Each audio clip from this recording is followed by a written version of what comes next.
My name is Henry McCorkle, and I'm the Vice President of Membership and Marketing at the Florida Association for Childcare Management, or FACM. We're delighted that you could join us for today's presentation. Before we dive in, let me just cover a few housekeeping notes. The first is that today's session is being recorded for future use. So if you have any concerns with that, please let us know.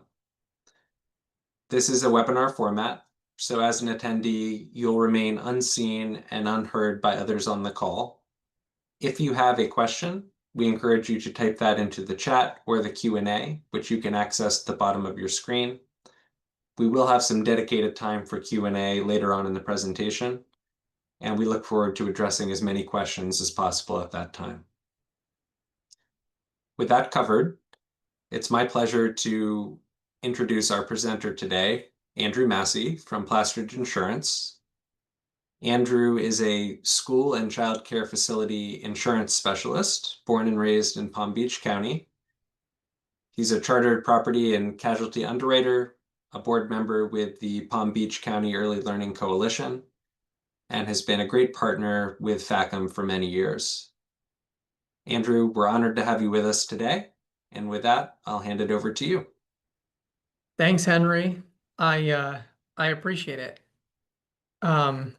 So I really appreciate the opportunity to kind of take some time with everyone, and I appreciate everyone taking some of their own time. Obviously, I know in this industry in particular, everyone's busy, and I'm sure that's an understatement. So this is important though, and I know it's something that is probably affecting everyone on this call. I mean, the insurance marketplace for childcare has gotten incredibly difficult, and Florida's generally always been difficult, but what we're seeing right now, specific to this industry, is very, very frustrating, very concerning. So there's a lot of adjectives, but what I want to do today, and I appreciate everyone kind of giving me the opportunity to do this, is to talk through why the market has gotten so difficult, right? Because I think most of us are aware of that. I mean, I think most of us know that insurance for childcare right now is very, very challenging, but what I think has not been done well in our industry is transparency. I mean, I don't think there's much information available for most people as to why this is actually happening, and then equally as important, kind of what's being done to fix it, right? Because everyone has probably seen their premiums go up, but I feel pretty strongly that the context is important. I mean, if I'm a child care facility owner operator, I want to know, right? So I appreciate that intro, Henry. Um, the only thing maybe that we left out is I'm for third generation insurance, so my mother was in it, my grandmother was in it, and then we have our potential fourth generation. So she's actually starting preschool next month, which is crazy. But so she's 2.5. But this industry is also very personal to me. Obviously, I mean it's unique, and I enjoy it so much because not only do I find that the clientele is very I enjoy working with, right? Child care facility owner operators. I think generally these are people that are very that are very motivated and enjoy what they do and are very passionate about what they do. But also we have the perspective of uh, I see the industry from the dad perspective as well. So it's something that I'm very passionate about as well. That's why we special in it, and obviously why we've enjoyed working with FACM so much. So what I think makes sense to talk about today, and I know it's a shorter format, so I kind of condensed to keep it right around 20 minutes, hopefully. But again, I think the context is really important. Why is this happening, right? Why did I see a 30% increase in my liability insurance this year? I think it's important to talk about what we're expecting as far as, is this going to keep going this direction? Do we think there's kind of some light at the end of the tunnel? And then importantly, what can everyone on this call be doing, right? After we have this conversation, now that we know the market is difficult, what can we kind of do knowing that, so that we go into our renewal prepared, right? And in a position where we're going to come out of it at the end of the day, even if the conversation is difficult, with an insurance program that still protects your business, right? I mean, at the end of the day, that's what's critical. It's very difficult to operate any business, let alone childcare related businesses, without the proper protection, right? So that's a very important piece of this. Now, I one of the first things I always emphasize is that the insurance market generally is very cyclical, right? Meaning if you looked back over a period of 30 years, you would see trends, right? You would see patterns. You'd see periods of years where premiums are going up and periods of years where premiums are going down. Now, I don't know that we've ever seen anything like we're seeing right now with childcare facilities specifically, as far as the upswing of this cycle, right? Where not the reason premiums are going up, right, is because insurance is kind of like everything else. When you boil it down, it's economics 101, right? It's supply and demand. The number of insurance companies that have left Florida in the previous 24 months is astonishing. I mean, companies that have been operating in Florida for decades. I mean, Philadelphia has basically pulled out of the market other than franchise operations. Nationwide, AmTrust, Church Mutual. These are all companies that specialize in your industry, that have either pulled out of the market entirely, taken massive increases, and I'm talking, I mean, depending on the company and on the situation, I mean, we're seeing in some cases have been seeing 20 to 40% year over year. So that's very challenging. And the only reason that these companies are able to take those significant increases and retain the business is because of the lack of competition, right? So when we peel that back even a little bit further, why is there a lack of competition? Why are we seeing these companies pull out of the market in droves? And there's it's kind of a two-legged uh driver, right? Two drivers to this. And it is lawsuit frequency, meaning how often and how many claims these insurance companies are seeing. And I know I'm probably preaching to the choir, right? When we have these conversations, it's very general, but I know that a lot of what I'm saying is not going to surprise anyone. You don't have to drive very far down 95 to see the billboards, right? It's Florida is ultra litigious, and then particularly when you're talking about children, it's very difficult because these insurance companies will almost never not settle the claim, right? Regardless of whether it's legitimate, entirely frivolous. The concept of putting a family and a child in front of a jury is very challenging for these insurance companies. That's why they settle these claims, and it can be very frustrating. I mean, I'll have a client that will have a claim, and it seems entirely frivolous, and then fast forward 6 months, we get notice that it's settled for 20,000 or 30,000, and it's very, very frustrating because there's no teeth to it. It's just the reality that these insurance companies would rather settle the claim than risk putting a family in front of a jury. So that's become very difficult, and that's very specific to Florida. And then it tends to get worse the further south you go, unfortunately. But then we've also seen an increase in the severity, right? So this is what I meant by kind of two drivers. We have the frequency, meaning the number of claims, but also the severity, meaning a claim that maybe 10 years ago or 15 years ago would have settled for 10,000 is maybe settling for 30,000 or 40,000, right? Just based on precedent and based on inflation and based on something called social inflation, which is a really interesting term. It's starting to get thrown around a lot in our world the past few years.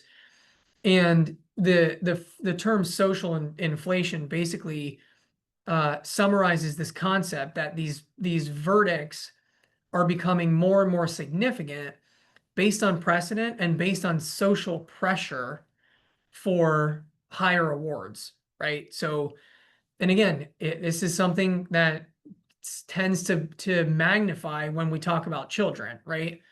There can be a tendency for uh, a verdict to escalate when we're talking about this particular industry because it's very emotional, right? It's always going to be very emotionally appealing to a jury, right? They're always going to emphasize, most jurors are going to emphasize with children and that whole concept. So that's become very challenging. Um, and as a result of that, we're seeing a lot of these companies leave the market. So that's kind of a little bit of the context as to why this is actually happening, which I think is important for everyone to know. Um, and then as far as what we're expecting, so for me, when I have these conversations, right, if I can kind of help everyone come up with a checklist or even a list of questions, right, where you're having the right conversation and you're asking the right questions at renewal in order to avoid things falling through the cracks. For me, that's a win. I mean, even if we don't ultimately end up working together, these conversations are genuinely educational, right? So what I want to emphasize, and a lot of you may be familiar with this just based on how your last renewal played out, but yes, the pricing is challenging, right? That's obvious. I mean, when we talk about difficult insurance market, we think of premium increases, but just as important is that a lot of these insurance companies are also starting to change the coverage and not in a good way. So what a lot of these companies are doing in addition to the premium increases is they're starting to reduce coverage in certain areas. They're starting to restrict coverage in certain areas. So some of the things that we're starting to see liability companies do um, almost across the board, and these are things that everyone on this call, I'm hopeful, is going to pay attention to at renewal this year. Um, One of these is reducing the actual policy limits for types of claims, for certain types of claims, right? So, for example, your general liability policy, the limits are almost always going to be $1 million per occurrence and $2 million for the policy period, right? So this is slip and fall, that sort of thing. If your facility is listed in a lawsuit because of something that happens on premises, the general liability policy provides coverage for that. Okay. But what a lot of these companies are starting to do is even though you have those $1 million, $2 million general liability limits, they're starting to lower the limits for certain types of claims. For example, professional liability. We're starting to see a lot of carriers stop offering the $1 million limits for professional. So some carriers are going as low as 25,000 per occurrence, and professional liability is going to protect you for claims having to do with anything relating to your staff acting in their capacity as a professional. Okay. Think about how broad that is. Negligent supervision falls into that bucket. The phrase negligent supervision is one of the broadest terms that we have in our industry. I mean, any decent attorney, right, is going to and is capable of making anything kind of fit that box of negligent supervision, right? It's very broad. So abuse and molestation, we're also seeing it as well. And these two are very, very concerning because when we see the large claims, when we see the six figures or high six-figure claims, it is almost always professional liability or abuse and molestation liability or a combination of the two. Because in these scenarios, the claims get significant for two reasons. A, social inflation, right? When something like this happens, it gets talked about. Unfortunately, that's the reality. It's in the media. I mean, it's something that is very publicized, right? So that's challenging. And that's the reason that these limits need to be reviewed very, very closely. So what I would what I would kind of encourage everyone to do is when you renew your coverage this year, it's a simple question, right?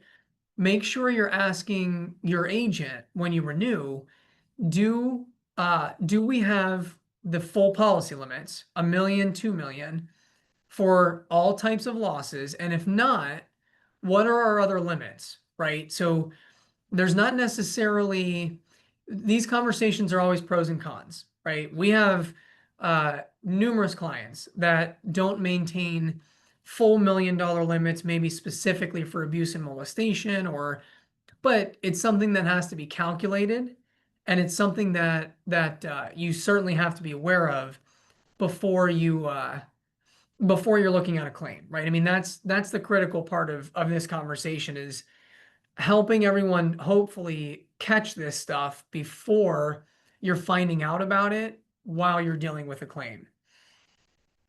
These are some of the exclusions that we've started to see carriers add.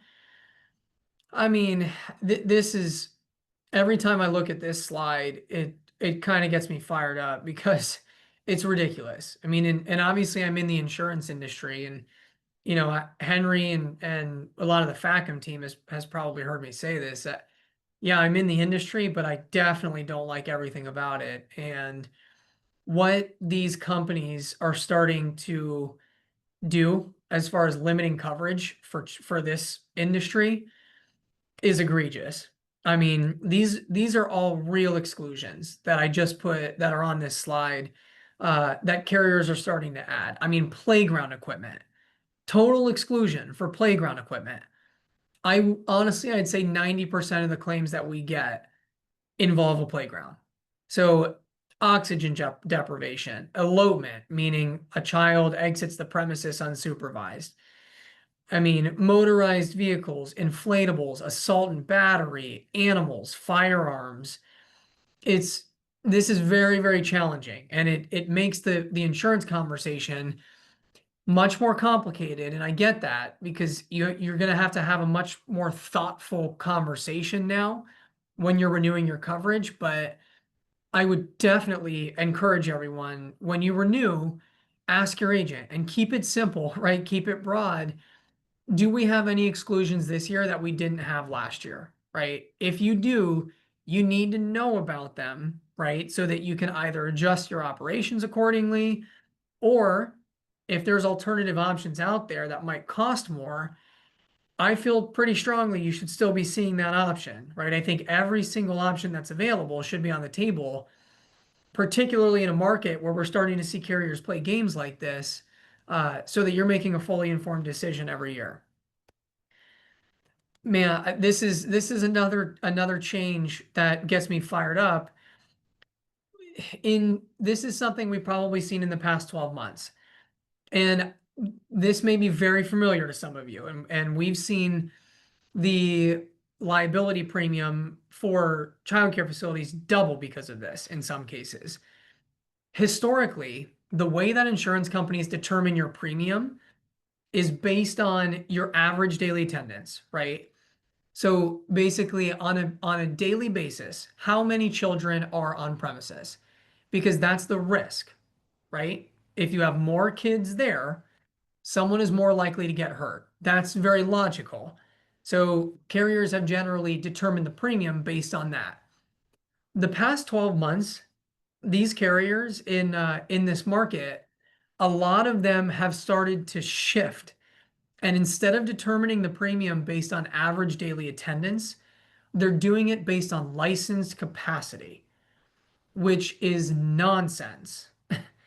So for a number of reasons. I mean, first of all, we have facilities where those numbers are dramatically different. I mean, this is a real example, and particularly during COVID. I mean, obviously, everyone was experiencing dramatic declines, but even now, I mean, this is an example of a facility that we work with that has 45 children, right? Average daily attendance.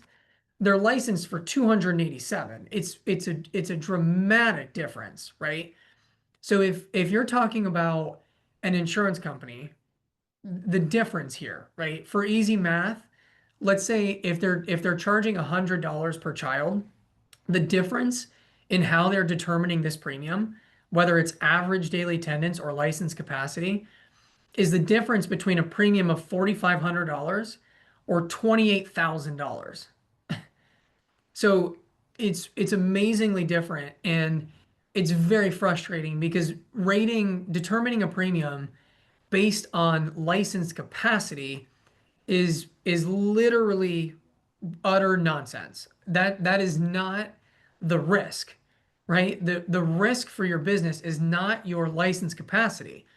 The risk for your business is how many children are there from the insurance perspective. So, and I know this sounds logical and obvious, but it's a very frustrating change that we're starting to see. So I know we're already getting close to the 20 minutes, but I want to kind of emphasize something, and this is the first time really I've ever kind of included something like this in a conversation like this. And Henry, I know that we've talked about it with FACM, and you guys have actually been instrumental in developing it from the data perspective. But and I don't want this to come across as salesy, but it is very important. So we've been so unbelievably frustrated by the industry's reaction to what's happening and the way the market is treating childcare facilities that 18 months ago we started working with Lloyd's of London, which Lloyd's of London, a lot of you are probably familiar. They started insurance 600 years ago, right? So in a coffee shop, basically gambling on ships coming back or not coming back, right? That's how insurance started, and it was started by Lloyd's of London. We went to them 18 months ago and basically said, look, we have a very specific focus. Our agency, we focus on working with schools and childcare facilities. Is this something that you would be interested in developing a specific product or a specific program for? Okay. Now, the initial conversations were tough because when you throw out child in or preschool, right, in a room full of insurance people, they freak out. I mean, the initial reaction is scary, but what we did is we basically spent 18 months helping these underwriters peel it back a little bit more and look at it from the perspective of, yes, it's children, but you have to understand, because it's children, right? These businesses are so much more inspected and so much more regulated than any other class of business, right? And I know I'm preaching to the choir. Again, everyone here knows that and deals with that on a day-by-day basis. But that was very helpful in doing this because from the insurance perspective, that concept and that characteristic for your industry is very attractive because it's almost like a lot of the risk control is done for the insurance company up front. You're already doing things that they would want you to do if they were doing your insurance, right? So that conversation was they were very receptive to that. And fast forward, I mean, this has been a lot of effort put into this, and I've gone over there to London to meet.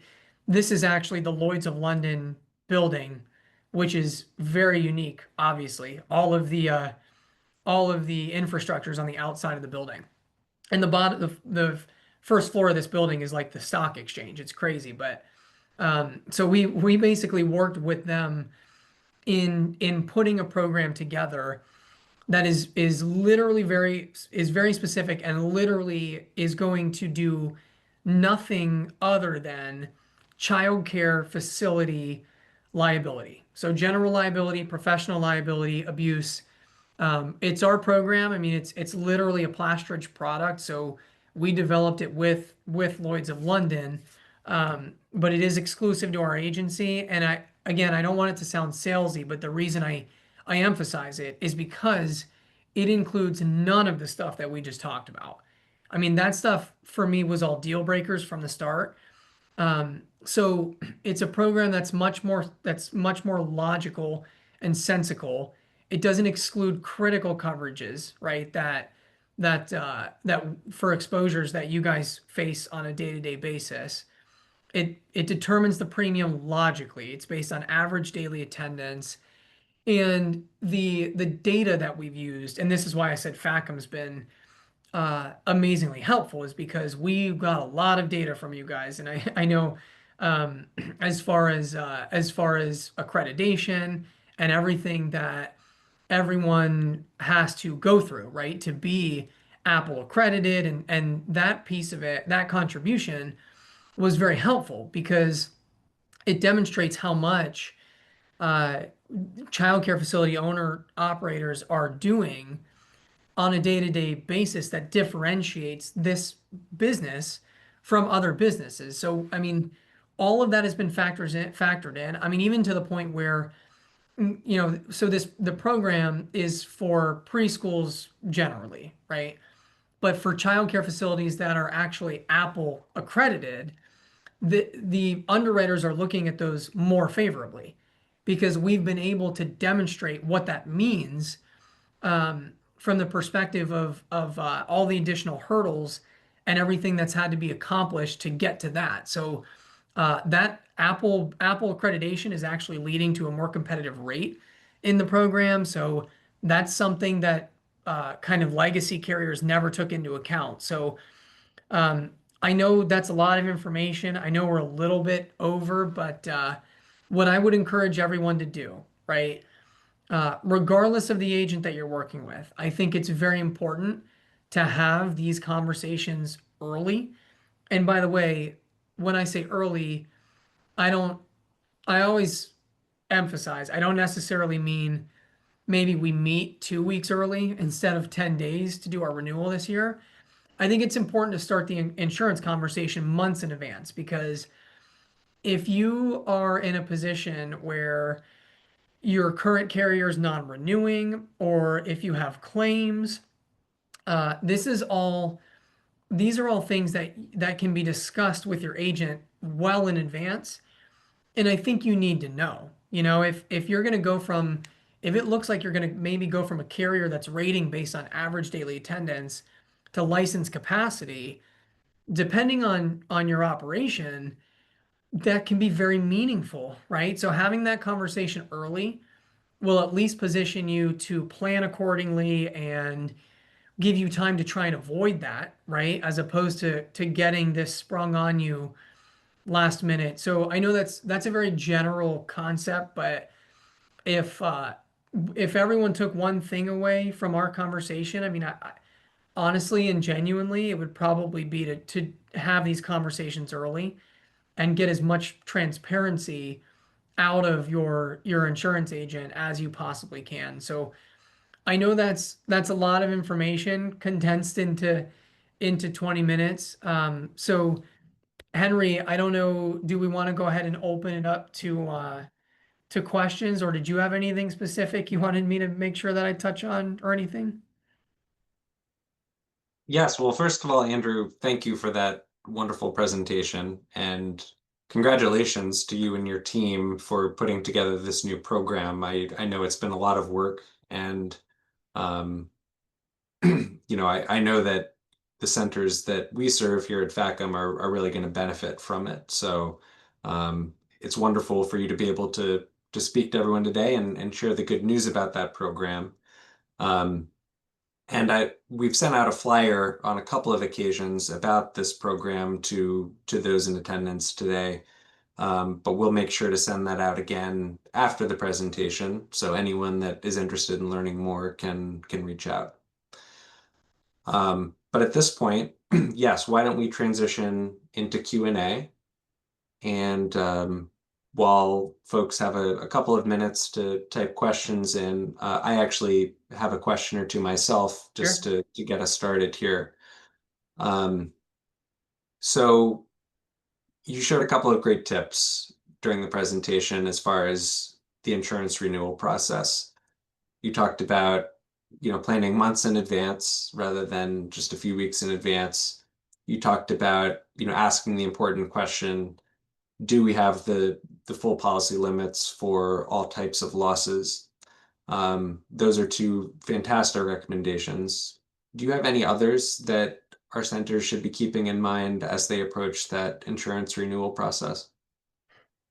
Yeah, I mean, those are obviously broad, and the reason I kind of keep it broad like that, Henry, is because it's specific, right, to every facility, right? Everyone's going to have different insurance related issues. So by kind of starting that conversation early, right, months in advance and sitting down and I mean, we spend a lot of time budgeting, right? It's something that we do with a lot of our clients where every year we're providing estimates and talking about expectations. And so I think the most important thing to do is just to have the conversation, right? And start talking about it early. And then from there, things come up, right? And that's where you start, okay, we had this claim, this still shows open, right? The loss history still shows open. What's the status with this? And if it's should be closed, get the adjuster involved and try to get it to show close, because then you're in a much more favorable position for renewal, right? So it's kind of just things like that that come up as you talk about it, Henry. Thank you. And then my second question is for a center that is interested in learning more about the program that you've put together, what are the steps that they should take to reach out and get started with that? Yeah, well, this is all my contact information on the screen. So, I mean, I'm always the point of contact. I head our child care facility division at Plastridge, but everything on this goes right to my cell phone. So I'm always available and happy to help. Fantastic. All right, so it looks like we have a question in the chat here from Jennifer. The question is, can you change insurance providers after the policy year begins? Yeah, you definitely can. You have to be thoughtful. So it depends on the company that you're with, but some will have cancellation penalties. They'll almost all have cancellation language, but some carriers have much more aggressive cancellation language than others, right? So you absolutely can do it. And whenever we look at it, right, so for example, if and it's not uncommon for us to start working with a childcare facility who maybe for whatever reason was put with an insurance company, maybe with a lot of those exclusions that we just talked about, or and they don't want to wait until next renewal to fix that, obviously, so they can sleep better, right? So we can do it, but part of that process is always looking at the numbers and making sure it makes sense with cancellation penalties factored in. So that's kind of a lot of context to that question. Yes, it's possible. We just have to be careful. Thank you. So another question that's bubbling up for me, as I'm reflecting on your presentation is, insurance companies are, largely moving out of the market. Is there anything that centers can do to kind of make themselves stand out and distinguish themselves positively in an increasingly competitive market? Apple accreditation. Um, it really is helpful. And the nice thing about this conversation is obviously it's very relevant to members, right? But yeah, I mean it's so anything that we can do to differentiate ourselves from the general market is very helpful, right? So, and that's the other piece of having these earlier conversations with your insurance agent. It gives you a chance to communicate to the agent. Maybe we installed pinch guards and we didn't have pinch guards, or here's a list of everything that we've done proactively that we didn't have last year. And all of that stuff is very helpful because from my perspective, my job is to create a narrative for the underwriter, right? So if I can take that and I can say, look, here's a childcare facility, here's all their kind of generic information, right, that you get for every childcare facility. But in addition to that, here's kind of a list of everything that they're doing that maybe not everyone is doing, right? That's very helpful because if you have two facilities right next to each other, right, apples to apples, except for one of them is Apple accredited and one of them has done all of uh, this additional stuff. If you're an insurance company, which one do you want, right? So all of that's very helpful, and that's an important part of the agent communication process. Thank you. One of my favorite phrases, especially when I was teaching, was proper planning prevents poor performance. Yeah. So preparation is huge. And, despite great preparation, incidents happen, no matter how prepared we are. So let's say an incident occurs at a center.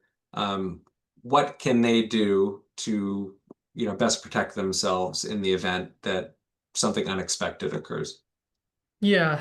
I mean, this is why we buy insurance, right? It's you can do everything right and you can still have something that negatively impacts your operations that happens, right? I mean, in our industry, the phrase is a shock loss, right? That's what we call it, where it could have happened to anyone. I mean, it literally could have happened to anyone. Tree branch falls, hurts a child. It's so you're never going to be able to perfectly protect yourself. It's just not possible. So that's why we have the conversations like this where we say, okay, knowing that even though we're doing everything we should be doing, we still have exposure. That's the nature of operating a business, particularly with children.